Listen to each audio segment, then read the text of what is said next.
Rod was the very first mission team we had come ever, as far as building goes. And he put the first pylons in the ground over here. Everything you see here has Rod's fingerprint on it. He's been here through every part of construction from nothing to this. And so he's one of those guys that you don't understand. I knew Rod in college when I was at Liberty, and he was an RA, so I kind of stayed away from him. You know, it's one of those guys, I don't want to get my name written down. So I knew who he was, he knew who I was, but we were never that kind of, friendship. Now, this guy shows up in the mission, I'm like, I know you, and ask him about being a yell leader. He was a male cheerleader at Liberty. Yeah, he said it was free. I got a scholarship, it was free. Why wouldn't I do it? But you look back at how God brings people back to your life. Here's Rod, who I knew in college, coming back. Now he'll come here 2-3 months out the year, and he just builds. It's Rod. It's what he does. And so we're building this and running camp and running mission teams at the same time, and it's crazy. It's still crazy, but you're excited because you're putting pylons in the ground. You see platform going up. You stand on the platform. This could be a cabin. This is great. Walls go up. This could be a cabin door here. Looking out the water where you guys are staying now. Everything was like a great aha moment. It's like, this is gonna be camp. This is gonna be this. This is gonna be that. And all the way, God is blessing. God is doing great things.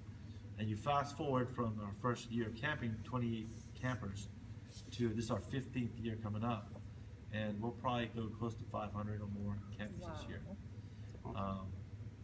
And that's all God, that's all His doing, from starting with nothing into what we have here now. And so the first question I asked you was, why are you here? Well, you're here because God wanted you here. You're here because God ordained you to be here. You were part of a vision that God put into motion, almost 25 years ago, or more.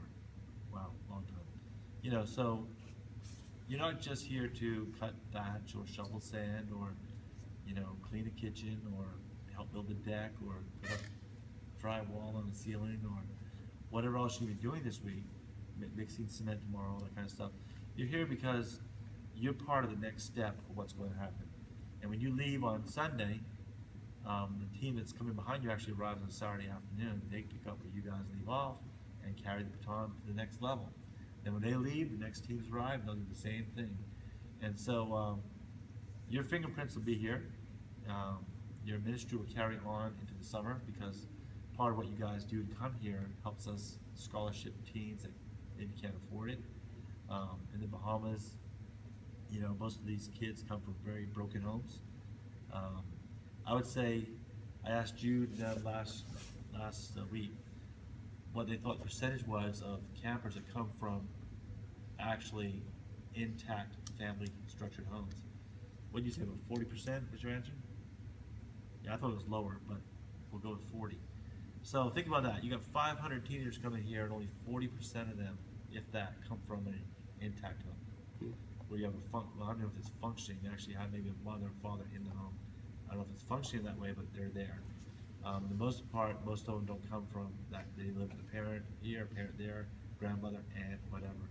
That's how they grow up. So for us to be Jesus to them, and to be relevant to their life and touch their life with genuine love and make them understand that there's a hope beyond what they see. There's a hope beyond what they've been told. There's a hope beyond what they think Christianity is, and that's Jesus, the real Jesus, not something that's been made up for them to follow, but something that's real. And once they experience that, they see that, and they taste that, they want that. And they want to be different, and they want their friends to be different, they want their family to be different.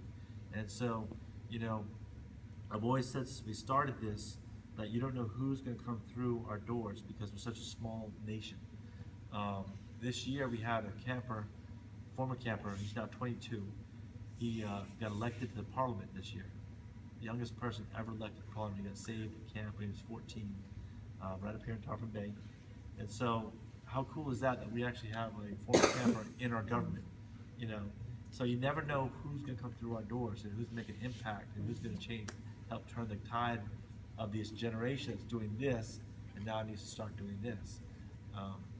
So, you're here because God wanted you here. And if you hear anything that I'm saying out of this, is that learn to be obedient to God's voice. Learn to, when He speaks, you step. Don't ask questions. Don't rationalize in your flesh what looks right, what looks normal, what looks like whatever, because then you lose God's leading. You know, I'm a big believer in obedience to God, and so if you hear anything in this story here tonight about Camp Bahamas, it's obedience, and nothing's been fun. Well, I should say that it's been a lot of fun. I mean, nothing's been real easy. You know, it's been, you know, a lot of good times, been a lot of hard times. I'm talking things I never dreamt I'd have to walk through.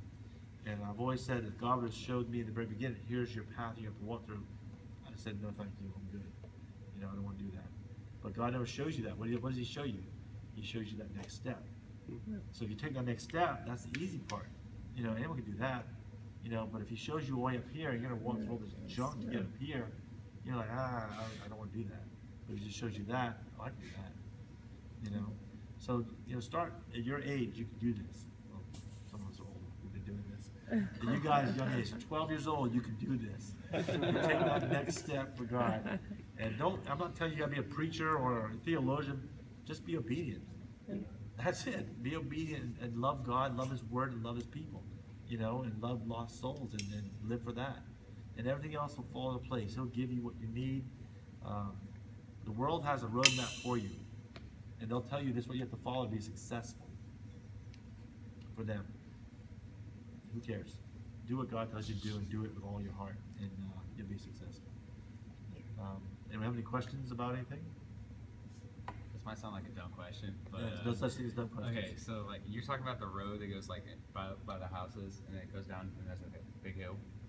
Yeah, you go all the way down that road. There's a chain blocking the road now, but before it was open. You drive all the way down there, and then the hill just stops and goes down. Oh, okay, so it's like pretty far down there. Like it's not like the water slide hill. It's kind of like just like this. You drive all the way out here to get to the top of this hill. Yeah. Well, that hill wasn't like that before. That was just a steep drop. We filled that in and made the road. Yeah. So after 6 weeks, we had the road cut, and we could actually drive out here. And yeah, the first mission teams had it rough. Yeah. There was like 2 trails over there by the pool. We had the ladies' trail, which kind of like meandered back into this nice little cove area there. Had the little sheet set up, little crate with a toilet seat on it, little rack there for your magazines and everything. And that's how it was for 6 weeks. You know, there was no bathroom, there was no showers. We just go back to the hotel to shower. But that was it. You came out here, you were out here, and you were just doing your thing. Now you guys got it easy. You drive out here, go in a cabin, turn your air conditioning on. Take a shower. Yeah. There's no big questions. Anyone else? All right. Amazing. That's my story. Stick it to it. That's cool. I met Andrea in seminary, by the way. Yeah. She was a freshman. Married how long? How- Long how- time. A long time. 22 years. That's awesome. That's awesome. Liberty. She was at LU. Yeah. So when you were at Kanakuk, did you get connected with anybody from T-Bar-M camps? Yes, I did. Johnny Polk. I know the name. Yeah. He. I used to work at T-Bar-M camps, and they promoted Camp Bahamas. When I was there. Yeah. There you So, go. yeah. Small Yeah. world. Pretty cool. Yeah. We got pretty awarded than that if they do that. Do what? We got pretty awarded than they do. Oh, a lot. A lot better. Yeah. All right, guys.